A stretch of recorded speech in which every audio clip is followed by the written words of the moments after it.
Focus on Headline.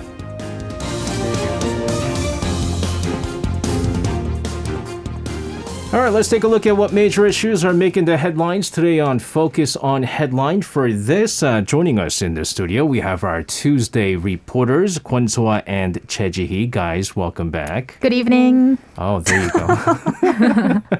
We got a little hand gesture in from Cheese. Good to see you guys once again. We're going to start things off with some news on diplomacy here. South Korean Foreign Minister Park Jin, of course, speaking on the phone with his new Chinese counterpart. We're talking about Qin Gang. Of course, congratulating his inauguration. And this is quite interesting because for the first time in about, 10 years that China has a new top diplomat. Wang Yi held that post for quite a bit. But during the phone call, they discussed various mutual matters, all the more important being that they are neighboring countries. Jay, you're going to start us off. What's the latest on this? Right. So South Korean Foreign Minister Park Jin held his first phone talks with China's new top diplomat, Qin Gang, to offer congratulations on his recent inauguration. So Qin had served as an ambassador to the United States and was appointed in late December, replacing former Foreign Minister Wang Yi, who had led the Chinese Foreign Ministry since 2013.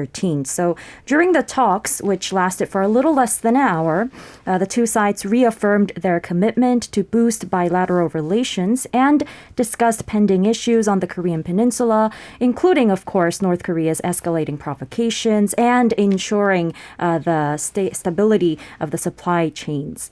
Now, in a congratulatory letter for Qin, Park expressed his desire to cooperate with his counterpart in maintaining high-level communications, and the two had also promised to continue their close cooperation to maintain the important common grounds the two countries formed based on mutual respect, reciprocity, and common interest last year as they celebrated the 30th anniversary of the two sides' diplomatic relations.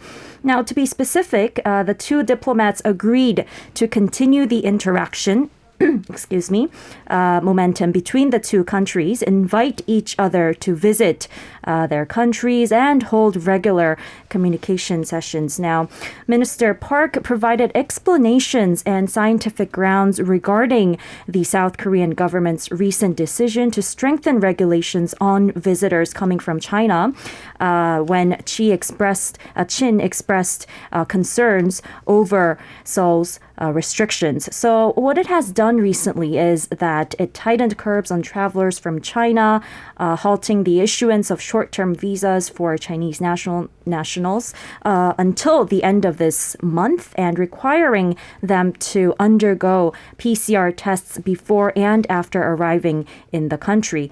And they also temporarily stopped increasing flights to and from China.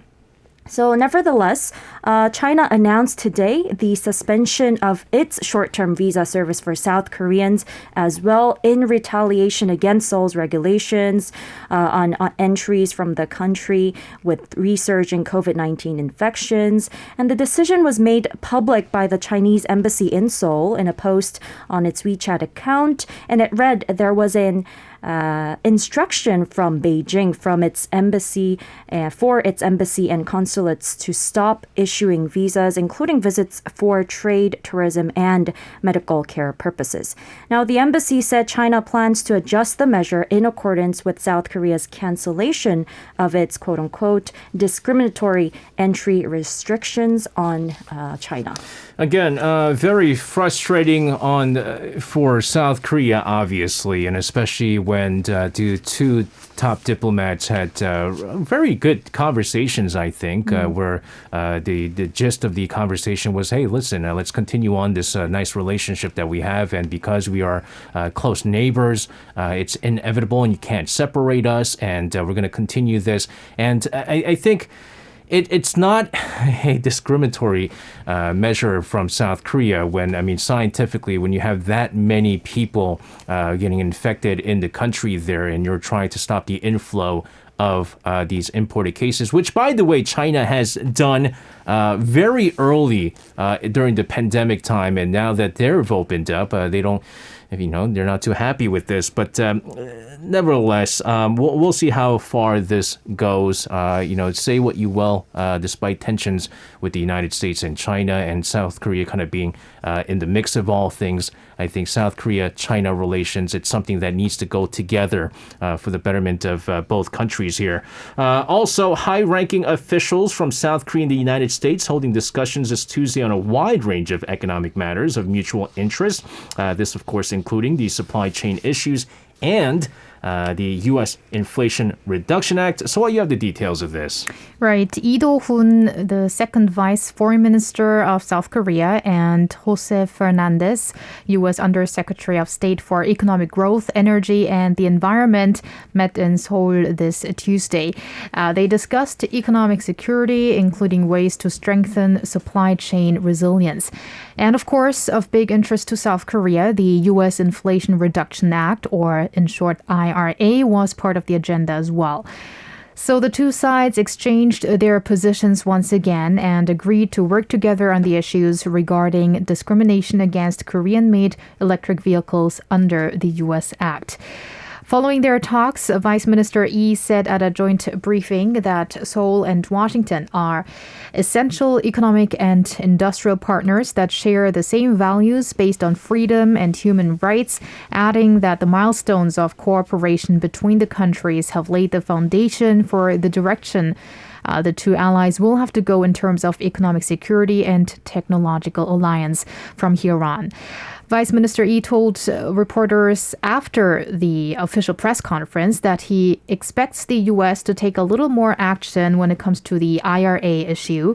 During the press briefing, what Fernandez said in regards to this issue is he referred to climate change, saying it's a serious global challenge and it is a task that can only be successfully addressed by working with all of the U.S. partners, and that this is what the IRA intends. So this statement itself kind of looks like it may seem as if he's trying to drift away from the essence of what Korea is actually demanding. But he also mentioned we've taken and we continue to take South Korea's concerns about the law seriously. This was shortly after the meeting. And he added that Washington will continue to work together on Seoul and other allies' IRA-related concerns as the U.S. is moving on with the implementation of the actual law. Now, last month, during their previous discussions in Washington, the two sides had signed a joint statement reaffirming their commitment on further constructive discussions on the matter. Meanwhile, now back to the open briefing, Lee Do-hoon also mentioned that President Yoon Suk-yeol stressed in his New Year's address that diplomacy this year will focus on economy this year, and with that, highlighting Fernandez's visit to Korea as being very timely. Fernandez, who arrived in Seoul yesterday on Monday, is the first senior U.S. official visiting Korea in the new year, and 2023 also marks a significant year for the two countries as they mark their 70th anniversary of their bilateral alliance. Fernandez, meanwhile, will also meet with representatives from U.S. and South Korean companies and take part in a roundtable on female business leaders with AmCham, or the American Chamber of Commerce, and then depart for Japan tomorrow. I don't know if it's just me, but the more and more we have these discussions on the U.S. Inflation Reduction Act with some of the officials, top officials in Washington, it seems like we're just straying away further and further away from getting any kind of tangible results in trying to get some kind of deal in place for South Korea right now. And I think the consensus at this time is the reason why Washington is being, again, especially the Biden administration is being a bit cautious with what they say, is because the Inflation Reduction Act, obviously highly criticized by the Republicans. And the last thing that they want to get is more criticism, saying that, look, you had this legislation in place and now all of a sudden you're giving exemptions to different places, to different countries, and making all these changes. This is a legislation, an act that has flaws in the first place. And I think they want to avoid this. And again, Whether or not we're going to receive at least a grace period or something is the other question. But even that seems like it's out of the way. And I think they've already made their move with the lease cars. I think the lease cars are exempt from the Inflation Reduction Act, and I think that's the best thing that you can get. But the other thing I think we have to look into is how the U.S. kind of caters to the EU countries and maybe the Japanese car makers as well, whether or not they get a better deal than South Korea. Then that's going to be a huge problem diplomatically, I think. Now to another trip. This time, President Yoon Suk-yeol planning his first overseas schedule of this year, which looks to be the UAE and Switzerland. So you have more on this as well. Right. In 4 days from now, President Yoon's overseas trip is set to kick off. It's going to be an 8-day trip. First, he's going to go to the United Arab Emirates from Saturday to Tuesday. The main event is going to be a summit and state luncheon with President Mohammed bin Zayed Al Nahyan. And his visit will also include a tour of the Baraka nuclear power plant. And this one is constructed by South Korean companies. Also, he's going to visit the Korean Army's AK unit, which is deployed in the UAE. And it's actually the first state visit by a sitting president since 1980, when the two countries, the UAE and South Korea, established diplomatic relations. That's actually kind of surprising. Yeah, it is. And heads of some 100 Korean companies will be traveling with the president, 100. And this is also the first time for Yoon to be accompanied by such a big business delegation. And, as we mentioned in our earlier story, the Yoon administration's diplomacy is focusing on economy this year. So it's understandable why all of these company leaders are traveling with the president.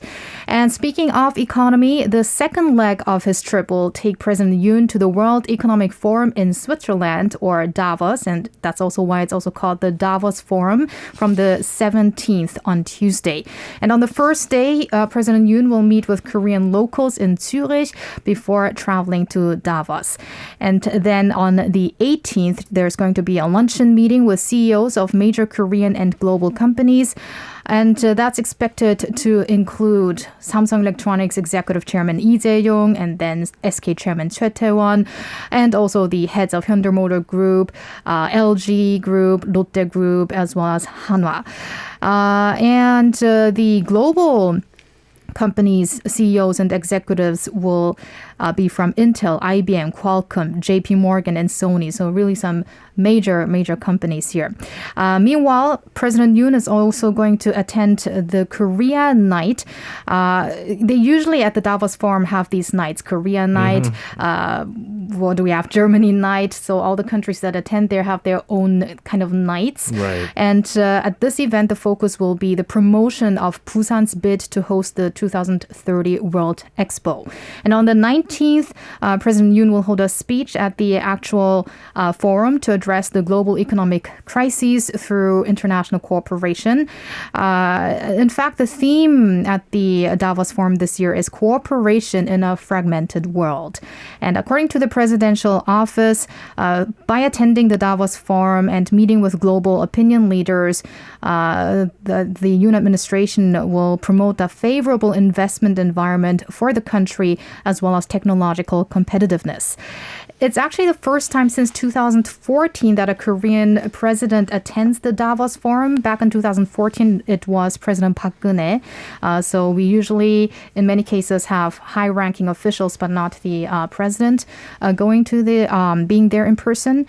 And after this 8-day overseas trip, President Yoon is to arrive on the 21st in Korea, which falls on the first day of Lunar New Year holiday. Yeah, I'm actually not surprised that we have all these, the heads of some 100 Korean companies traveling with the president to the UAE as well, because normally what they would do was probably just go to the Davos Forum, right, just directly instead of going to UAE. But we saw with Saudi Arabia as well, there's a lot of businesses to be earned for a lot of these Korean companies, especially Saudi Arabia with the NEOM city that they're building over there, and the UAE as well. I mean, there's so much business opportunities for the Korean companies, and you talked about the nuclear power plant, the Baraka nuclear power plant that's already there as well. But there's other big things happening, so I'm not surprised that they're also moving there. It's not like, hey, we got nothing better to do. Let's just move around with the president here. They're probably going to be very busy over in the UAE. Middle East is a great place for business. It is. And actually in Korea, they're talking a lot about the so-called 신중동 boom, the new Middle East boom. So really, we are seeing many companies moving towards the Middle Eastern region for new investments. Yeah, not surprising whatsoever. Let's come back here, talk about some domestic politics news here. The chairman of the main opposition Democratic Party, Jae-Myung, appearing at the prosecutor's office for questioning over bribery allegations. We talked about what the allegations are in referring to the Seongnam FC football club there, and also accusing the prosecution of fabricating charges against him was what we heard. Chi, you have the details of this. Right. So opposition leader Lee appeared at the Seongnam branch of the Suwon District Prosecutor's Office earlier this morning at around 10 a.m. And he was surrounded there with a large crowd of supporters against this act by the prosecution. And at the site, Lee claimed the prosecution had already decided to indict him and that there was no point in explaining the truth to the prosecution. He also added that there's no way to explain the prosecution's strange logic other than the fact that this is a fabricated and targeted investigation aimed at removing the political enemy. He went on to say he would face prosecution with his head high as he had never asked for any privileges, nor had he done anything wrong in the past.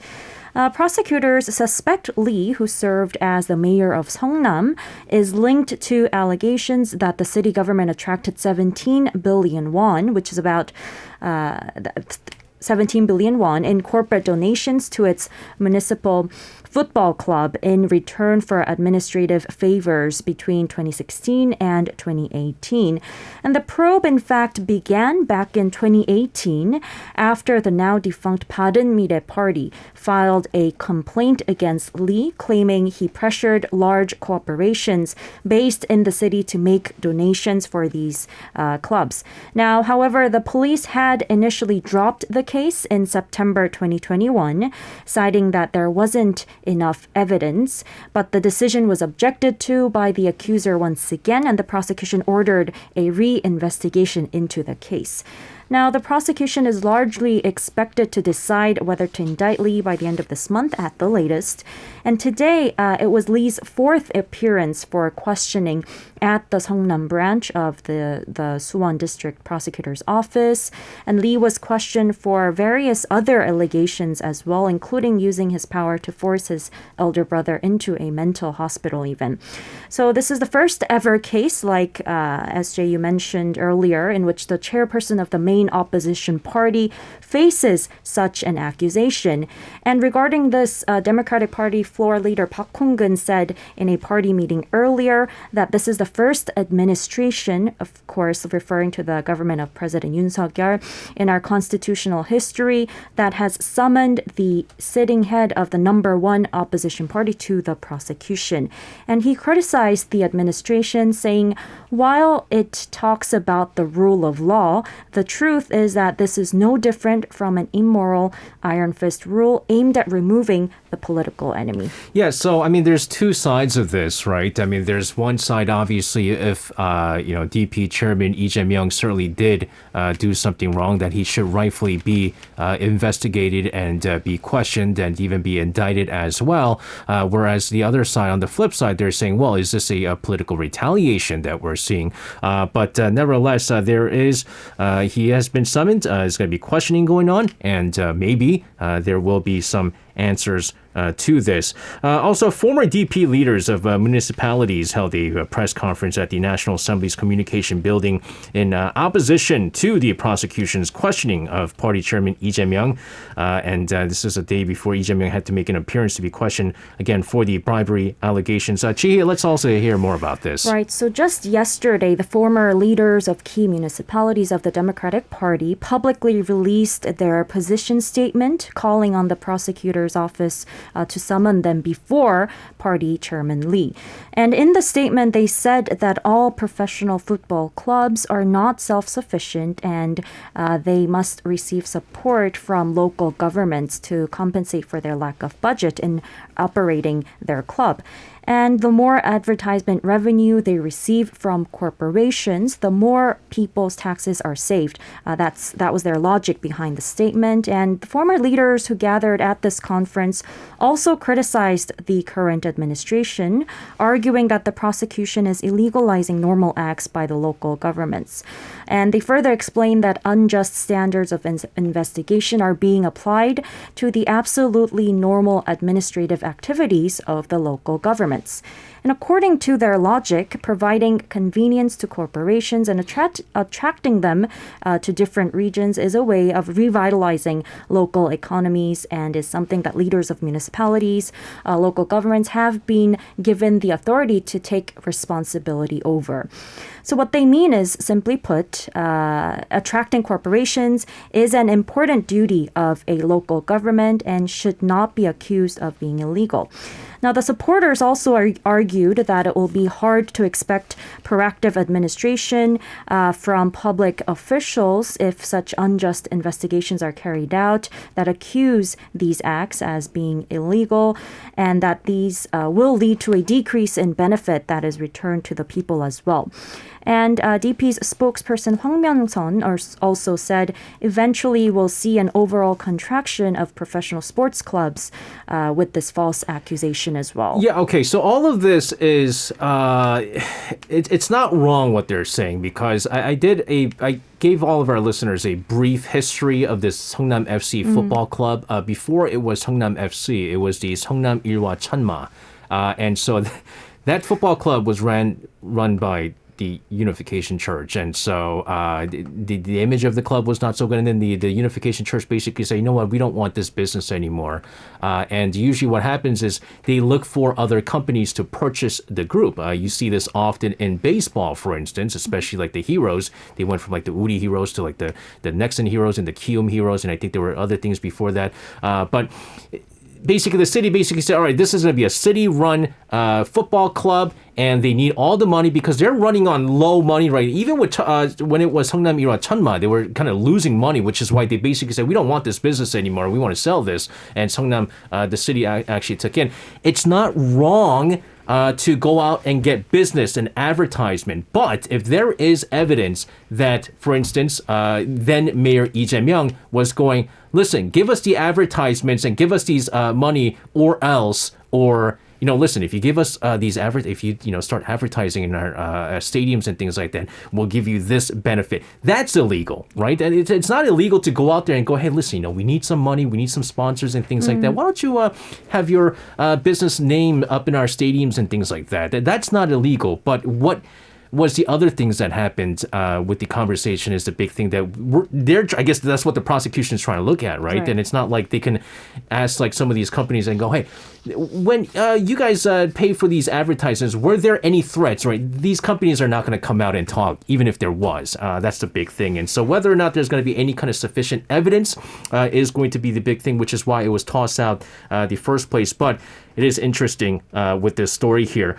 Also, we talked about those that were kind of in support of Lee Jae-Myung and those, who obviously really don't like Lee Jae-Myung. There was separate rallies taking place here. Again, one side supporters of Lee, the other side opposing Lee. or I guess the supporters of the Yoon administration. So you weren't there, but how was the atmosphere? Oh yeah, I wasn't there, but Because it's kind of weird to ask you, how was the atmosphere? yeah, I know. Yeah, all I can say is by what I watched through footages and Right. pictures. Now, when Lee Jae-Myung appeared at the Seongnam branch of the Suwon District Prosecutor's Office around 10:20, he was surrounded by a crowd of supporters, mainly supporters of the DP, of course, including lawmakers, as well as conservative civic groups, those who oppose Lee. And reports describe the scenery as a battlefield, but it did not turn out violent, probably verbally, but not physically. Yeah, hopefully. Yeah, so long before Lee arrived, there were the people holding pickets or signs and also flower bouquets. I did not see pictures of that, but I guess the supporters even had flowers. Some of the words Lee's supporters who condemned the prosecution's investigation were, "We are Lee Jae-myung," "We love Lee Jae-myung," and then on the other side, the conservative group shouted, "Arrest Lee Jae-myung." So those are... Why are you laughing? I thought it was going to be we don't like Lee Jae-myung or Oh yeah, something. probably that was there as well. Anyway, police personnel were deployed at the site to prevent clashes. According to the police, around 800 people, including 450 or so supporters of E and around 300 conservative groups. That does not add up to 800, that would be 750, but they say, Roughly. around 300 conservative groups participated in the rally. Fortunately, there were no physical clashes, according to a police official, and they made sure to make safe decisions in designating the place of the demonstrations, having lanes in between the two sides, I guess. And they also mentioned that the leaders of both sides, they also asked for safety, saying if they don't keep their order, they're actually insulting the person who they are, serving for, rooting for. Right, exactly. And I mean, this clash between the two sides is something that we saw even during the presidential campaigning, right? And so, I mean, we're obviously going to see that. But I think the big thing here is that there was no physical clashes. Benny says, goodness gracious, so many supporters of different parties. I mean, but that's kind of the way in like all the countries, I think. Also, the Special Investigation Committee in charge of the Itaewon tragedy holding a public hearing of experts this afternoon at the National Assembly. We saw 8 experts in various related fields fully had presentations and discussions to come up with ways to prevent any similar accidents in the future. Would also like to see who's also responsible for this. But Jihi, you have more on this. Right. So it's already been around 40 days since this special investigation into the case began, and the committee held a public hearing with a group of 8 experts from various fields, including from the field of crowd management, medicine, and others. Now, 2 professors in particular, one from KAIST University Graduate School of Future Strategy, and another from Yonsei University College of Medicine, gave presentations at the hearing, and other attendees joined in a panel debate after these presentations were delivered. And the presentations were basically on ways to prevent crowd accidents or incidents, crowd crushes, from happening again in the future. Now, the ruling and opposition parties will hold a 3rd round of hearing on the 12th, which is Thursday this week, which the victims' families and survivors of the incident will attend as well. Also, Seoul prosecutors today raided police and municipal offices in the investigation into Itaewon crowd crush, and the searches took place at the headquarters of the Seoul Metropolitan Police, the District Police, and the Office of Yongsan. Prosecutors opened an investigation into death and injury by occupational negligence and other charges to complement the police investigation. Now, police set up an independent team, this committee, on the 1st of November to investigate this disaster in Itaewon, and sent the heads of Yongsan District and Municipal Office to prosecutors for further investigation. So it seems that the months-long investigation into this crowd crush incident is coming to a close, with police planning to refer Seoul Metropolitan Police Agency Chief Kim Gang-ho and other officials to the prosecution this week for indictment. Again, I think maybe preventing a tragedy like this doesn't really require a presentation of some sorts. It's just more like plan ahead. I mean, South Korea has been always very good with planning ahead with these crowds, large crowds. I mean, we've never had problems during the World Cup times, especially like 2002 when it was just, crazy there. There was no incidents of any injuries or anything like that. As long as there are organized planning going on, I think all of this could have been avoided. The problem is it wasn't planned ahead of time, despite there being sufficient information that there's going to be a record number of people in Itaewon. But again, I'm sure, you could hear frustration from me, but there's probably more frustration from the victim's family. And I think the most important thing is, we talked about this before, it shouldn't matter how much longer they extend this. If the victims' families want this investigation committee to continue to extend the investigation, I think it should be done, because ultimately it is for the victims' families here. Lastly, we're going to shift over and go to Paris. Wouldn't it be nice if we could go to Paris? Where Japanese Prime Minister Fumio Kishida met with French President Emmanuel Macron. Now, the two sides discussed a wide range of issues. This, of course, including North Korea and Ukraine as well. So tell us more about this. Yes, this is a week-long trip by the Japanese leader to Europe and North America, mainly to meet with G7 counterparts, as Japan is actually preparing for the next G7 summit in May in Hiroshima. So ahead of a working dinner with Macron said, "We have an ambitious agenda ahead." And indeed, they had a lot of topics to talk about. Generally speaking, they spoke about strengthening cooperation in the Indo-Pacific region amid shared concerns in the region. Now, according to NHK, the two leaders quote, expressed their intention to continue close cooperation on issues such as nuclear development issues between North Korea and Iran, security guarantees in the Indo-Pacific region, where China strengthens its influence, and climate change. So really a variety of issues. Macron also thanked Japan for its support to Ukraine in terms of economic support as well as humanitarian support. And the two countries vowed to jointly face the global challenges of Russia's invasion of Ukraine, especially when it comes to energy and food security. And then in regards to North Korea's nuclear and missile development, Macron said that Japan can count on France's unfailing support amid North Korea's continuous violation of international law. Bilateral cooperation on nuclear and renewable energy, car manufacturing, and defense sector was discussed as well. In terms of the defense sector, Kishida also pledged to bolster joint military exercises with France. I think that was quite interesting. In which area would they actually do that? Yeah. So I don't know how that would look like, but I feel like it's just nowadays with the geopolitical tension, right? And what's in between? There's Ukraine going on. There's North Korea. There's China stuff. There's a whole bunch of stuff going on. And you're right. I don't know where they would actually hold the joint military. It could be potentially the French military going over to Japan maybe that's the only plausible way, right? But it is interesting that more and more countries are trying to bolster joint military exercises, but nevertheless. Yes, and IRA was also mentioned, of course, between these two nations too. Macron, we know, was one of the European leaders that made clear they are opposed to the U.S. law. So many interesting topics that also are of interest of South Korea. Yeah, so it's interesting that this whole meeting with Macron and Kishida as well. It's interesting that they're going to talk about the Inflation Reduction Act, because Macron, I believe, when he met with Joe Biden late last year, he made it obvious that he is very upset with the U.S. Inflation Act, right? And I don't think Japan was as vocal, or it just could be that, don't follow a whole lot of news that's coming out from Japan and things like that. But I mean, them too, right? I mean, they have Honda and stuff like that, Toyota, all these cars that are producing these electric vehicles. I'm sure they're very upset. But now the big question is, so they've mentioned IRA.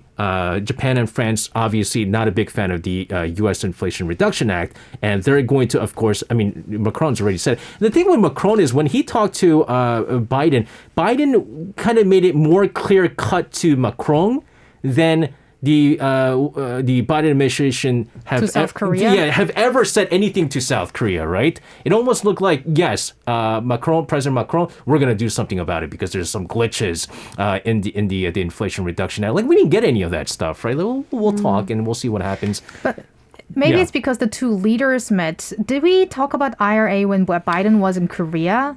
So, Already? not at the time, but I believe when Biden and President Yoon Suk-yeol held like small talks on the sidelines of, I forgot which major international event it was, President Yoon Suk-yeol did mention the Inflation Reduction Act, but kind of Biden gave him the token response, right? Yeah, we'll talk about it and see how we can kind of work We together. understand your position. We understand your position, and we'll see what we're going to do, right? At the same time, like you have Macron.